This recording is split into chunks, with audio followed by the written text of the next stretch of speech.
আমাদের পৃথিবীতে প্রত্যেকটা মানুষের জীবনে যখন পরিস্থিতির কোনো ঠিক ঠিকানা থাকে না, তখন আমাদেরকে শরণাপন্ন হতে হয় ভগবানের। সেটা হোক বিষ্ণু, সেটা হোক শিব, সব মানে সব ঠাকুরের শরণাপন্ন আমাদেরকে হতেই হয় প্রত্যেকটা মানুষকে। কেউ কেউ আল্লাহর কাছে যায়, কেউ কেউ যীশু খ্রিস্টের কাছে যায়, নিজের কষ্টটা তুলে ধরে তাদের কাছে, যাতে তারা ঠিক করে দেয়।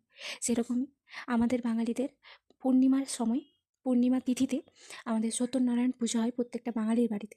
তো আমাদের বাড়িতেও সত্যনারায়ণ পুজো ছিল, সেটার কিচ্ছু সামান্য একটু ক্লিপ আমি তোমাদের কাছে তুলে ধরেছি। তো তোমরা এই ব্লগটা দেখতে থাকো, আর যদি ভালো লেগে থাকে একটা লাইক, শেয়ার এবং পারলে সাবস্ক্রাইব করে দিও, যাতে আমি আরও নিত্য নতুন ভিডিও তোমাদের কাছে তুলে ধরতে পারি। তো দেখতে থাকো।